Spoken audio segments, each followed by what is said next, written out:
Home, és un moment interessant, com tots els moments de la vida.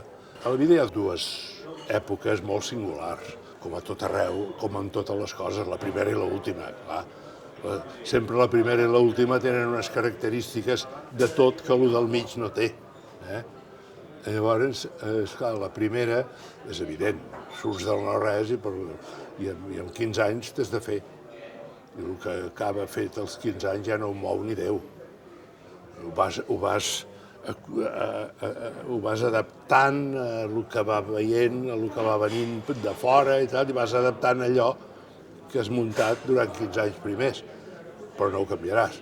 O sigui, si necessites ser més bondadós del que t'ha tocat ser, et costarà un esforç tan gegantesc augmentar una centèsima part la teva bondat, que és brutal. O sigui, clar, de les qualitats com aquesta, la bondat que t'han estat donades, has estat molt agraït, perquè després ja no la compraràs. O sigui, aquesta obsessió del drama de la mort. Escolta, la mort, el millor vers del Yeats és aquell que diu la mort l'hem inventat nosaltres. No hi ha cap ocell, n'estic segur, que consideri que la mort és una cosa especial que arriba de no sé on. No, en absolut. Som nosaltres que no ho sabem, això. L'última és una edat molt curiosa en el sentit de que tu saps coses que no saben els de l'etapa intermitja.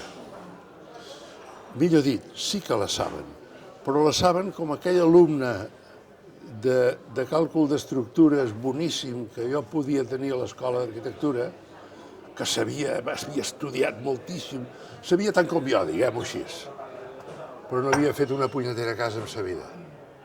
I, per tant, hi havia una cosa. Teòricament podíem parlar de tot, però hi havia una cosa fonamental que ell, al parlar, no sabia. I jo sí, perquè jo havia fet cases. Bueno, jo he fet cases vol dir ser vell. Llavors, hi ha la qüestió està molt ben muntada, perquè si tu sabessis les coses que sé jo com a vell, aquestes coses que teòricament no sabria dir-te quines són, perquè si te'n parlo em diràs, home, jo ja ho sé, això, què passa? Ja ho sé, no em dius res de nou. Però, clar,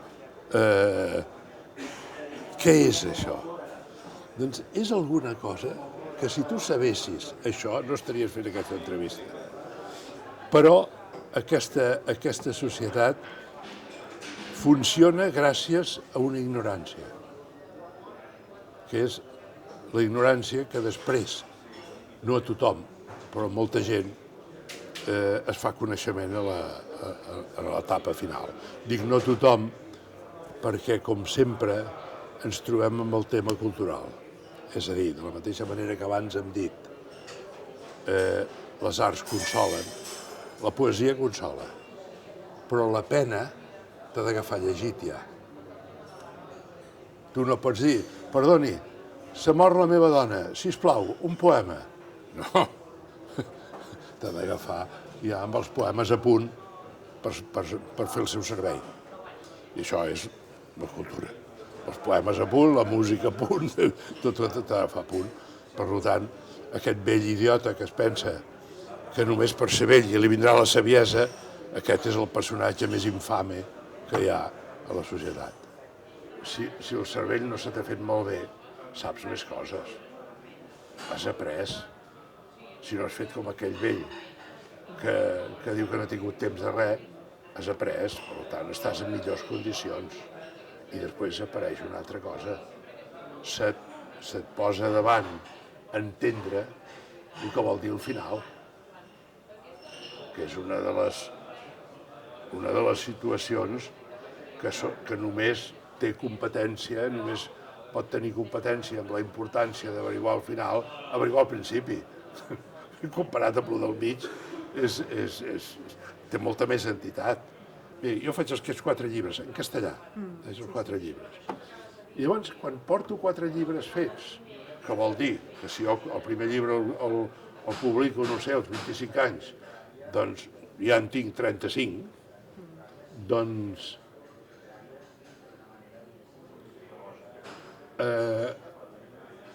per circumstàncies, les que sigui, jo sóc amic del Miquel Martí Pol. Miquel Martí Pol m'escriu una carta i em diu, escolta, l'última carta que m'has enviat tu, l'he donat a llegir a la meva filla, perdona, no ho hauria hagut de fer, però... I li he preguntat, aquesta persona que escriu això en castellà, en català, perquè les cartes les fèiem en català, podia ser un poeta català? Jo ja no sé el que va dir la filla perquè ja no em va interessar. Perquè de sobte em va fer la llum i vaig dir, bé, aviam si serà aquesta aparent bestiesa la causa de tot. I allà va començar una altra història. Vaig entendre el que volia dir la paraula revelació. Perquè realment vol dir que en una dècima de segon veus el que has fet malament durant 15 anys. El que volia dir és que potser si aquesta revelació t'hagués vingut abans, als 20 i No, llargs, segurament no podia venir. No, segurament va venir quan va poder venir. Ara jo ja sé que no puc començar un poema en castellà. Ara ja ho sé, això ja ho he pres. Ara, que al cap de 2 dies d'haver-lo començat en català ja puc remenar-lo com vulgui, també. I llavors aquest problema sentimental es va resoldre decidint el que he fet ja des de llavors, que és mai publicar ni escriure per separat. Jo sempre quan publico un llibre a proa en català, doncs publico a Visor en bilingüe. Els primers poemes que surten en l'obra completa són els primers. Fixa't que hi ha una primera part que es titula Restes d'aquell naufragi. Vol dir que allò són restes. Allò són aquella zona intermitja que ja ho saps però no ho saps. I és com un llibre, diguéssim. Restes d'aquell naufragi. A partir de Restes d'aquell naufragi comença tot a Llum de pluja, que és el primer llibre que jo dic, aquest és meu. Ara ja hi ha molts poemes d'aquell primer Llum de pluja que ja els he tret també.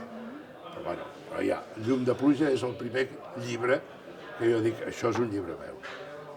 Les arts, en general, són un mecanisme de consol. O sigui, quan tu estàs fotut, si tens a mà un art que disfrutis, una poesia, una música, una pintura d'allò, això et consola. Dius, home, no consola gaire, digue'm alguna cosa que pugui consolar més. No en trobaràs cap. Per tant, sí, és que el consol és difícil de trobar. Però el que més consola serà molt o poc, però el que més consola, evidentment, per això és l'art, no és per res més. Bueno, és per això i per fardar. Aquells que es feien aquells senyors, aquelles senyores, el rei a cavall, tot això. O és per fardar o és per consolar. A mi m'interessa la vessant de consol de l'art, no la vessant de fardar. El misteri de l'art és com en un moment hi ha un tipus de personatges que se'ls hi pot acudir una cosa que es diu peça de música, o poema, o pintura. Té una cosa gairebé impossible. O sigui, què és un poema en aquest mecanisme del consol? L'altre dia em preguntava, i què és per vostè un premi literari? Un premi literari és important, però només per una cosa. Escolti, jo només escric per consolar una altra persona. Vostè trobarà això tan idiota o tan fato com vulgui, però és l'únic que m'interessa. El poeta més tonto que trobo és aquell que diu que jo escric per mi mateix. Home, no fotis, hi ha res més avorrit que tu mateix. No he tingut mai a la tauleta de nit jo els meus llibres. Si n'he tingut alguna vegada un és per corregir-lo, però no per consolar-me. Per consolar-me, prefereixo agafar-me el Vinyoli o agafar-me el Proust o agafar-me qui sigui, no? Llavors, esclar, el misteri és què vol dir un poema que consoli. Què vol dir un poema que consoli? Si un poeta a tu et consola, et comença a consolar, et pot començar a consolar, naturalment, doncs quan tens 18 anys, o 17 anys, o 15 anys. Llavors llegeixes un dia Machado o Neruda o qui sigui i notes que allò, quan estàs fotut per no sé què i no sé quantos, a cada edat lo seu, llegeixes allò i allò et dona ànimos. Val. Aquest poema està fet perquè aquell noi de 15 anys es pacifiqui, no estigui tan trist, etc.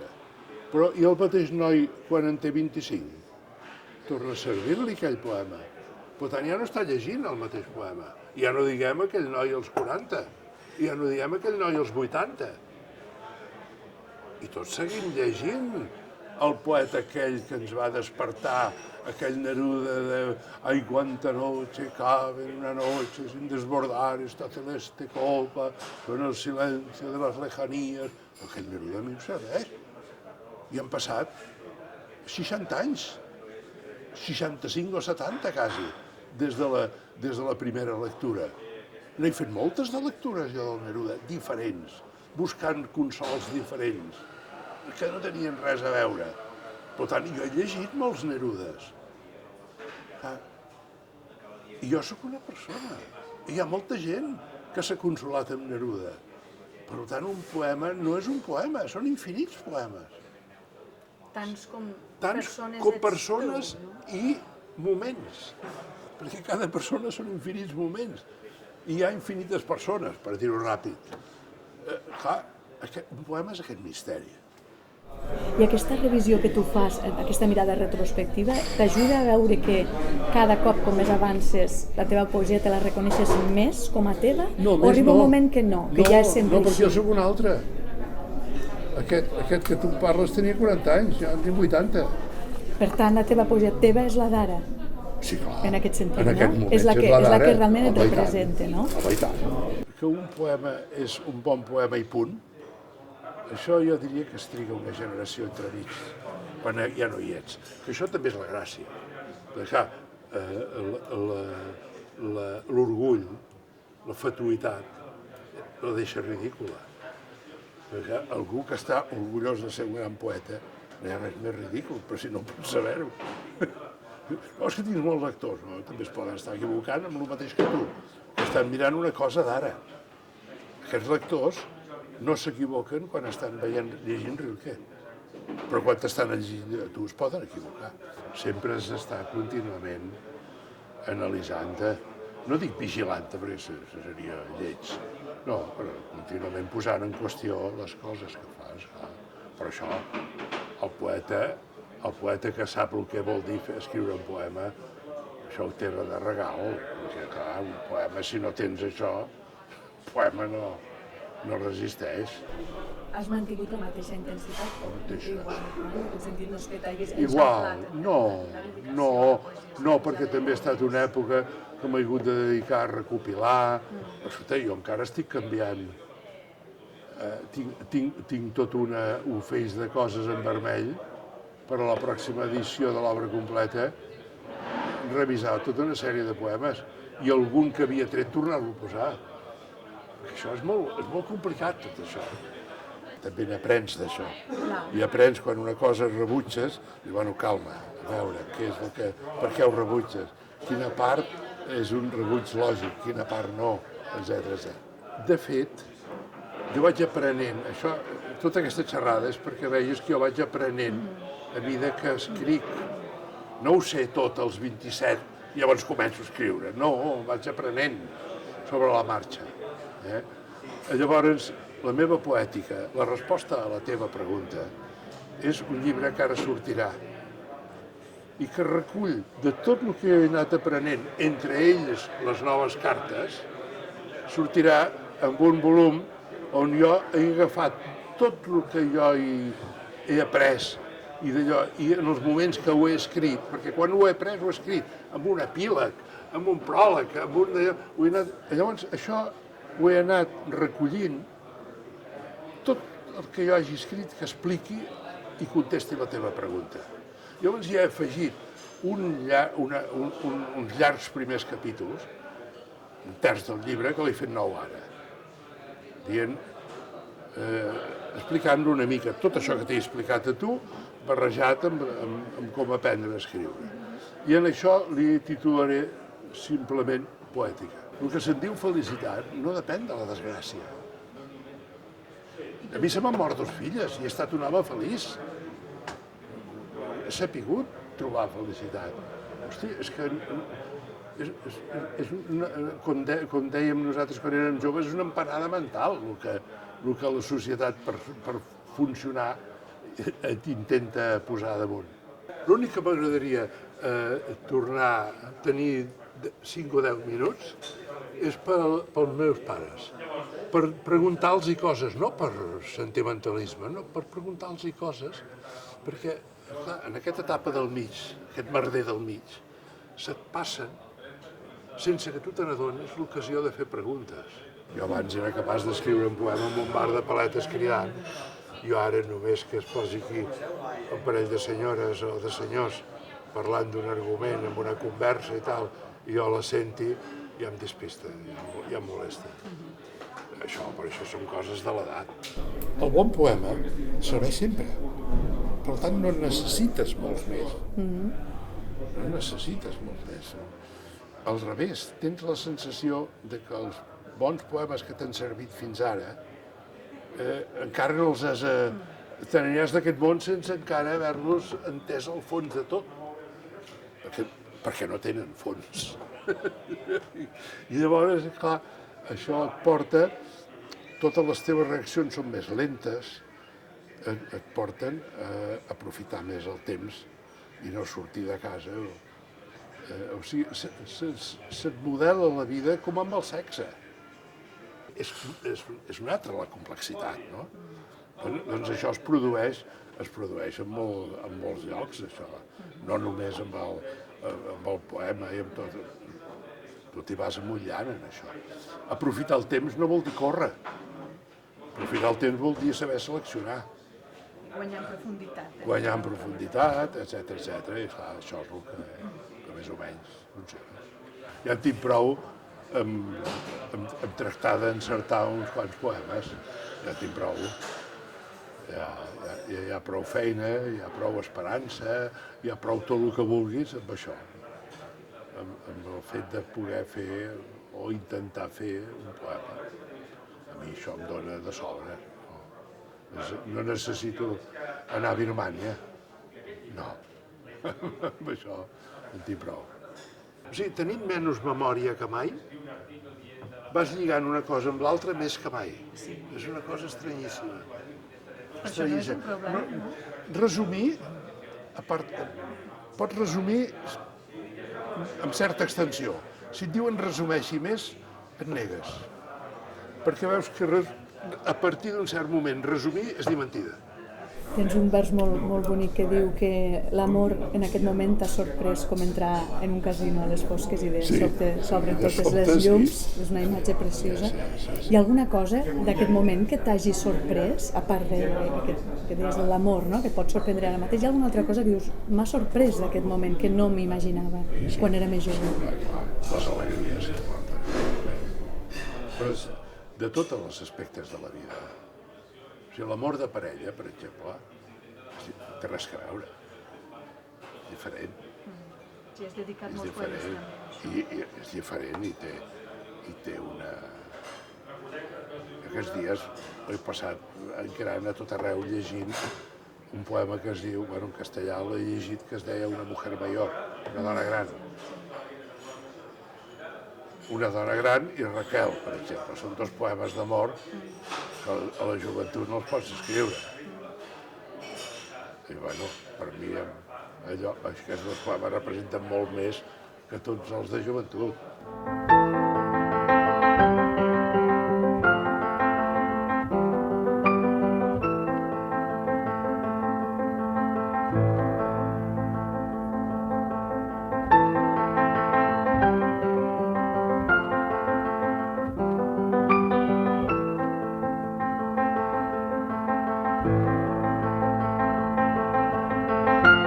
Talla'm com vulguis. No, és fantàstic. L'altre dia, amb un recital, vaig parar-me en sec, a mig d'una paraula, i vaig dir, em paro en sec, perquè a la meva edat, si no és en sec, no em paro.